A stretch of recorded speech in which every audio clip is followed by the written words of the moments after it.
புரட்சித் தலைவி அம்மா அவர்களின் 78வது பிறந்தநாளை முன்னிட்டு எடப்பாடியார் தலைமையில் ஆட்சி மலர அயராது உழைப்போம் மதுரை டாக்டர் பாசரவணன் மருத்துவ அணி இணைச் செயலாளர். நேர்மையாக நடைபெறாத சுகாதார ஆய்வாளர் தேர்வை ரத்து செய்து மறு தேர்வு நடத்த கோரிய வழக்கு சிபிசிஐடிக்கு மாற்றம் செய்யப்பட்டிருக்கிறது. முக்கிய செய்தியாக நாம் பார்த்து வருகிறோம்.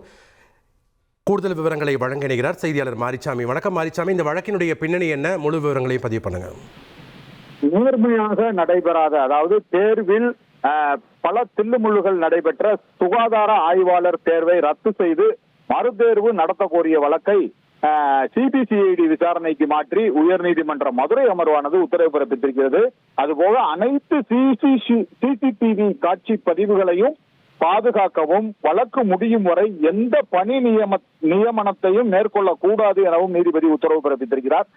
இந்த வழக்கானது கன்னியாகுமரி மாவட்டம் விளவங்கோடு பகுதியைச் சேர்ந்த கதிர் ஜாய்சன் என்பவர் தொடர்ந்திருக்கிறார். இந்த வழக்கில் 1429 சுகாதார ஆய்வாளர் பணியிடங்களை நிரந்தரமாக நிரப்புவதற்கான எழுத்துத் தேர்வு டிசம்பர் 7ஆம் தேதி நடைபெற்றது. 2025 இந்த தேர்வில் பல்வேறு முறைகேடுகள் நடைபெற்றது.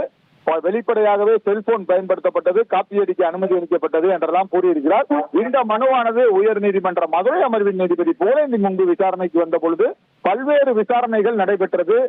பல்வேறு, அதாவது எதிர்மனுதாரர்கள், மனுதாரர் தரப்பினர் தங்கள் வாதங்களை வைத்தார்கள். முடிவில் இந்த வழக்கு விசாரணையை சிபிசிஐடி விசாரணைக்கு மாற்றி உத்தரவிட்டிருக்கிறார். அதுபோக அதாவது சிசிடிவி காட்சி பதிவுகள் அனைத்து இடங்களிலும் தேர்வு நடைபெற்ற அனைத்து தேர்வு சென்டர்கள் உள்ள சிசிடிவி காட்சி பதிவுகளை பாதுகாக்க வேண்டும். வழக்கு முடியும் வரை எந்த பணி நியமனத்தையும் மேற்கொள்ளக்கூடாது என உத்தரவு பிறப்பித்திருக்கிறார். நன்றி மாரிச்சாமி, உங்களுடைய தகவல்களுக்கு. புரட்சித் தலைவி அம்மா அவர்களின் 78வது பிறந்தநாளை முன்னிட்டு எடப்பாடியார் தலைமையில் ஆட்சி மலர அயராது உழைப்போம் மதுரை டாக்டர் பாசரவணன் மருத்துவ அணி இணைச் செயலாளர்.